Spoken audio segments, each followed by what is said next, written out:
আসসালামু আলাইকুম ওয়া রাহমাতুল্লাহি ওয়া বারাকাতুহু। আলহামদুলিল্লাহিল হামদাম কাসীরাও ওয়া সাব্বিহুনিল্লাহি ওয়া বুকরাতাও ওয়া আসীলা। ওয়া ক্বালা আন-নবী সাল্লাল্লাহু আলাইহি ওয়াসাল্লাম, আদ-দুনিয়া বিল কাফা বিল মাউত ওয়াল ইজান। ওয়া ক্বালা আন-নবী সাল্লাল্লাহু আলাইহি ওয়াসাল্লাম। যে মেরে ভাই ও মোহতারাম বুজুর্গ দোস্ত, যে আল্লাহ তাআলা জালালু, আল্লাহ তাআলা মানহু, তিনি প্রতিটা মানুষকে এত দামি করে, এত সুন্দর করে আল্লাহ তাআলা যে আমাদেরকে দুনিয়াতে পাঠাইছেন, বলে সেই আল্লাহ তাআলা তিনি আপনাকে আমাকে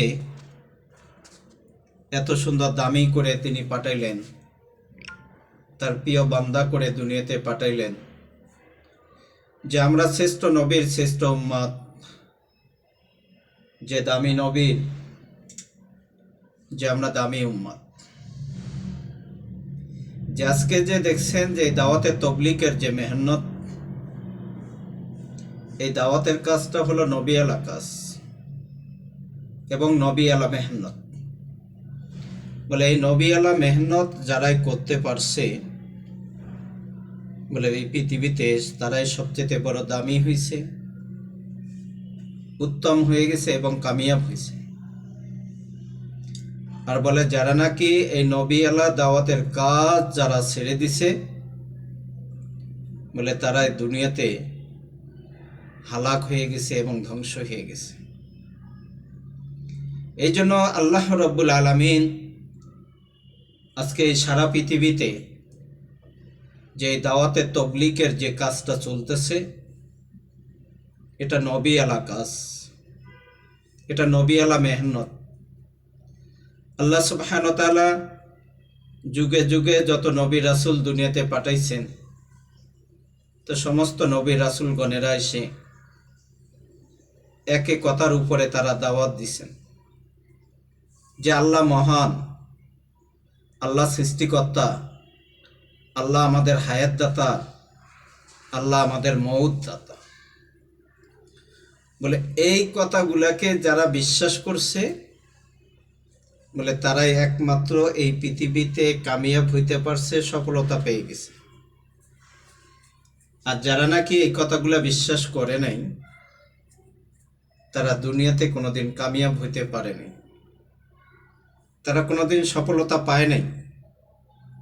মেরে ভাই ও মোহতারাম বুজুর্গ দোস্ত, যে আজকে যে দেখেন এই যে দাওয়াতে তবলিগের কাজ আজকে সারা দুনিয়াতে চলতেছে, যে কাজ একটাই শুধু উদ্দেশ্য, যে আল্লাহ ভুলে যাওয়া বান্দাকে আল্লাহর সাথে সম্পর্ক করে দেওয়া, যে রসুল ভুলে যাওয়া উম্মতকে রসুলের সাথে সম্পর্ক করে দেওয়া, যে কোরআন ভুলে যাওয়া বান্দাকে কোরআনের সাথে সম্পর্ক করে দেওয়া, বলে দিন ভুলে যাওয়া বান্দাকে দিনের সাথে সম্পর্ক করে দেওয়া।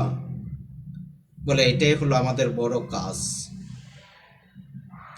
যে আমরা একটা ফিকির সবসময় শুধু করি, যে মানুষ কিভাবে জাহান্নাম থেকে বেঁচে তারা জান্নাতে যেতে পারে। জান্নাত যদি আজকে দুনিয়ার মানুষ যদি দেখতো, তাহলে সবাই জান্নাতের জন্য ফিকির করত। আল্লাহ সুবহানাহু ওয়া তাআলা যখন তিনি জান্নাত এবং জাহান্নাম তৈরি করলেন, তো জিবরাইল আলাইহিস সালাতু ওয়াস সালামকে আল্লাহ পাক বললেন যে জিবরাইল, যাও তুমি জান্নাতটা দেখে আসো। তো জিবরাইল আলাইহিস সালাতু ওয়াস সালাম তিনি জান্নাত দেখে এসে বললেন যে আল্লাহ, আপনার বান্দারা যদি আপনার জান্নাত যদি দেখতো,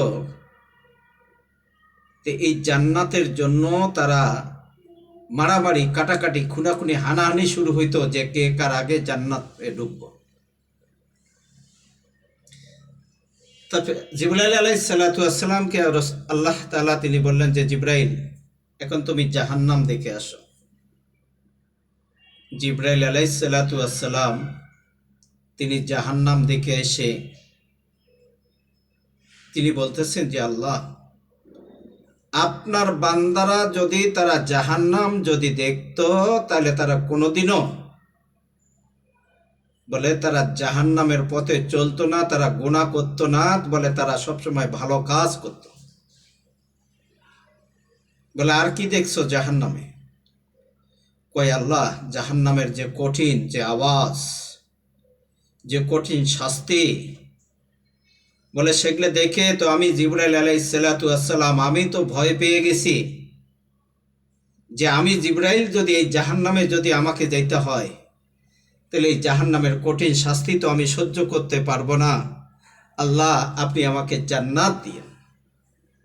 মেরে ভাই ও মোহতারাম বুজুর্গ দোস্ত, আজকে এই দাওয়াতের তবলিগের মেহনত হলো যে মানুষ কিভাবে জাহান্নাম থেকে বেঁচে তারা জান্নাতে যাইতে পারে। কি বলেন? একজন মানুষ সে জাহান্নাম থেকে বেঁচে কিভাবে সে জান্নাতে যায়, এই দাওয়াতের তবলিগ যারা করে, যারা দাওয়াতের কাজ করে, তাদের এই একটাই ফিকির যে আল্লাহর একজন বান্দা সে যখন জাহান্নামে না যায়, সবাই যাতে জান্নাতে যেতে পারে। বলে এই একটা উদ্দেশ্য, এই একটা ফিকির নিয়ে সবাই কিন্তু আজকে এই দাওয়াতের তবলিগের কাজ নিজের খাইয়ে, নিজের পরে, নিজের টাকা পয়সা খরচ করে আজকে নিজ নিজ এলাকা ছেড়ে, বাড়িঘর ছেড়ে তারা অন্য এলাকায় চলে যাচ্ছে। হ্যাঁ, অন্য এলাকায় চলে যাচ্ছে। তারা আপনার আমার হাতে পায়ে ধরে তারা বলতেছে, ভাই নামাজে আসুন, আল্লাহর সাথে সম্পর্ক তৈরি করুন, রাসূলের সুন্নতের উপরে আমল করুন, তাহলে আল্লাহ জান্নাতে যাওয়া সবচেয়ে বড় সহজ হবে, সবচেয়ে বড় দামি হবে। বলে যারা বুঝছে, বলে তারা এই দাওয়াতের কাজ করছে, আর যারা নাকি বোঝে নাই, বলে তারা তো এই দাওয়াতের কাজ করছে না। কবে করব? একদিন কি আমাদেরকে মরতে হবে না ভাই? এই জন্য এই দাওয়াতের তবলিগের কাজ যে এটা হলো যে মানুষকে জাহান্নামের পথ থেকে জান্নাতের পথকে দেখানো, মানুষকে গুমরাহির পথ থেকে আলোর পথ দেখানো, মানুষকে অন্ধকার রাস্তার থেকে আলো রাস্তা দেখানো, এটাই হলো দাওয়াতের তবলিগের কাজ। যে লা ইলাহা ইল্লাল্লাহ মুহাম্মাদুর রাসূলুল্লাহ সাল্লাল্লাহু আলাইহি ওয়াসাল্লাম।